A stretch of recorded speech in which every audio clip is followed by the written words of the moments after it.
나오미가 또 이르되 보라, 내 동서는 그의 백성과 그의 신들에게로 돌아가나니 너도 너의 동서를 따라 돌아가라.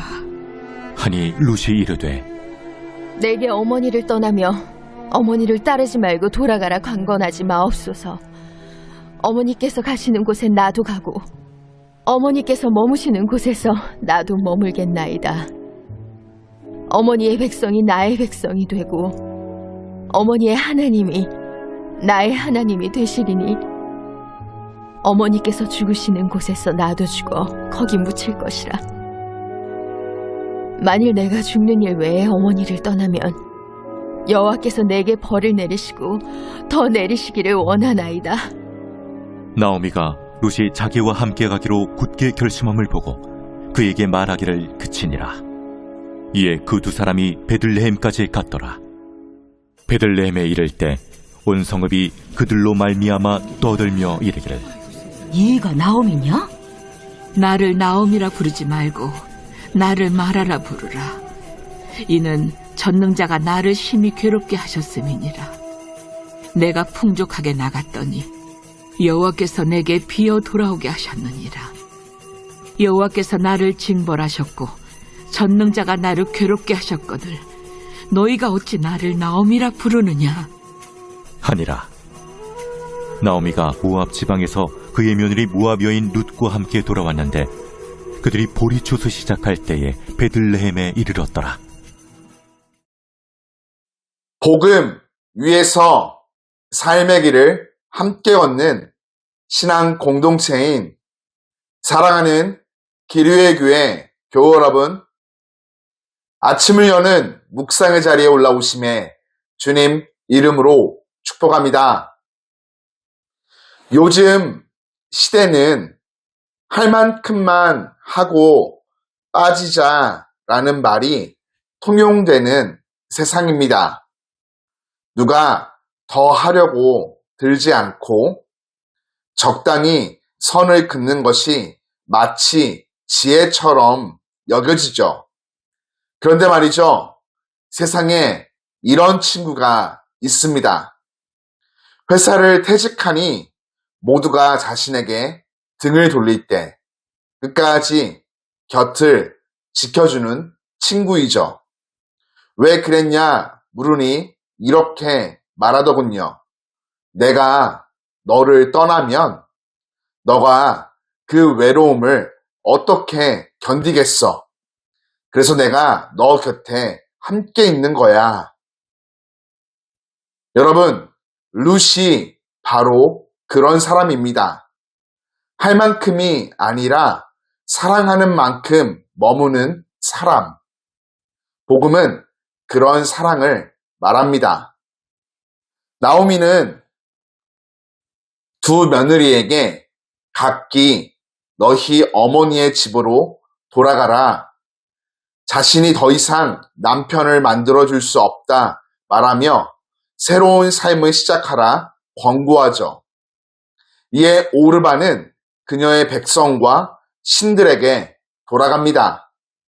할 만큼 한 다음 이제 새로운 삶을 향해 출발한 것입니다. 하지만 룻은 떠나라는 말조차 꺼내지 못하게 하고 시어머니 나오미와 같은 백성이 되고 같은 하나님을 섬기며 같은 가족 묘에 묻히겠다 말합니다. 룻의 고백은 매우 특별하고 놀랍습니다. 고대 사회에서는 민족마다 자신들이 섬기는 신들이 각각 있었습니다. 민족의 정체성과 신앙은 때려야 뗄 수 없는 관계였죠. 이런 문화 속에서 특히 여성으로 룻이 나오미와 함께 살기 위해 민족과 종교를 바꾸는 것은 자신의 가치관과 정체성을 바꾸는 것이기에 목숨을 내놓는 가장 어려운 일 중 하나였습니다. 절망을 희망으로 바꾸는 일은 할 만큼만 하는 사람으로는 충분하지 않습니다. 기대와 상식을 뛰어넘는 모습으로 하나님의 사랑을 전하는 곳에 절망을 이기는 희망이 피어오르죠. 룻이 지금 나오미는 물론이며 하나님께 고백하는 사랑의 모습이 바로 이러합니다. 이런 모습의 최고봉은 바로 십자가이죠. 우리를 향한 하나님의 헤세드 말입니다. 그 사랑을 입은 우리도 룻처럼 기대와 상식을 넘어서는 손해와 고통에서도 헌신과 사랑을 선택하는 삶 살아가야 하겠습니다. 여기서 잠시 이런 질문이 듭니다. 룻이 나오미의 하나님을 어떻게 선택할 수 있었을까?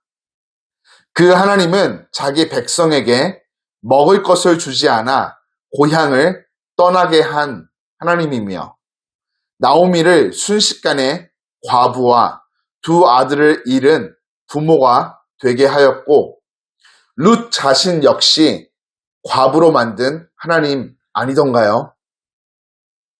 나오미도 하나님이 자신을 징벌하고 괴롭게 하며 쓰디쓴 인생을 안겨준 하나님이라고 고백하고 있습니다.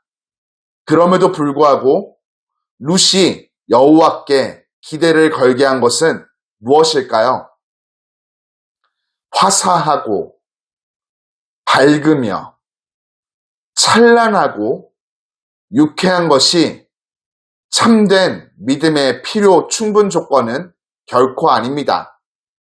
눈물을 삼키고 쓴 물이 올라오는 고통 속에서도 고수해야 하는 믿음이 있습니다.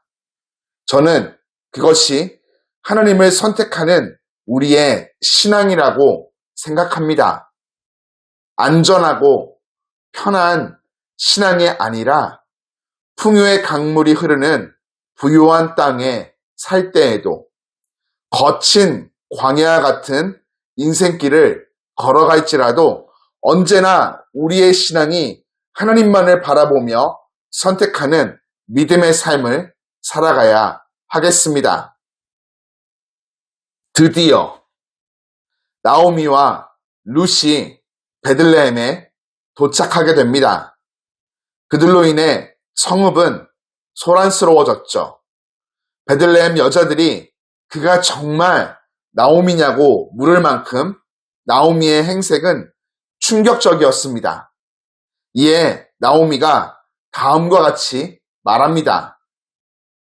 자신을 나오미, 즉 기쁨이라고 부르지 말고 마라, 즉 쓰디쓴 인생이라고 부르라 전합니다.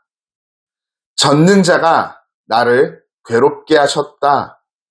내가 풍족하게 나갔으나 비어져 돌아왔다. 나오미는 자신이 이렇게 텅 비어 괴로운 상태가 된 원인을 하나님께 돌립니다. 자신의 불행을 자신의 죄 때문이라고 인정하고 있는 것이죠. 일말의 희망도 없는 것처럼 보이는 나오미의 체념한 모습이 그녀의 텅 빈 상태를 잘 드러내 보여줍니다. 그러나 그것은 착각이었습니다. 그녀 곁에는 이내의 여인 룻이 함께하고 있었고 그녀가 돌아온 시기가 마침 보리 추수의 때였습니다.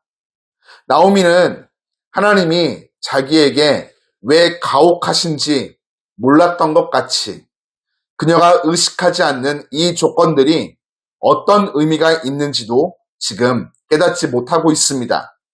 그녀의 텅 빈 삶을 채워주실 하나님의 역사를 바라보지 못하고 있는 것이죠. 하나님은 나오미나 룻에게 밝은 미래를 명확히 보여주지 않으십니다. 믿음이란 때로 안개 속 같은 상황을 불안과 싸우며 한 걸음씩 발을 내딛는 것과 같습니다. 초라하고 텅 빈 자신을 인정하되 다시 채우실 하나님을 기대하는 것이죠. 혹시 마라와 같은 삶의 자리에 서 계신지요? 포기하지 마십시오. 그리고 믿음으로 버티며 살아가시되 새롭게 내 삶을 채우실 주님을 기대하고 소망하며 붙잡으십시오. 우리를 향한 하나님의 사랑은 변함이 없습니다. 예수 그리스도를 통해 십자가에서 이를 확증해 보여주셨습니다. 우리도 동일하게 주어진 상황이 나아질 때까지가 아닌 변함없이 끝까지 주님을 믿고 따르는 신자로 살아가야 하겠습니다. 그 길에서 주님의 섭리의 손길로 우리의 삶, 텅 빈 모든 것들을 풍족하게 하나님께서 사랑과 은혜로 채워 주실 것입니다. 사랑하는 하나님 아버지, 룻의 고백처럼 오늘 제가 주님을 붙들며 살아가기를 고백합니다. 모든 것을 잃은 것 같고 앞날이 보이지 않아도 룻처럼 주님의 백성 되기를 결단합니다. 주님이 나와 함께하고 계심을 믿고 그 섭리의 손길에 내 삶을 온전히 맡겨드리며 신실하게 주님을 따르겠습니다. 내 안에 강하고 담대한 믿음을 허락하여 주시고 능력을 덧입혀 주옵소서. 오늘 나를 선한 길로 인도하여 주시사 나의 곁에 보내주신 룻과 같은 사람들을 보게 하시고 또 내가 누군가에게 룻이 되어서 주님의 사랑과 은혜를 아름답고 멋지게 흘려보내는 복된 하루 살게 해 주옵소서. 예수님의 이름으로 기도드립니다. 아멘.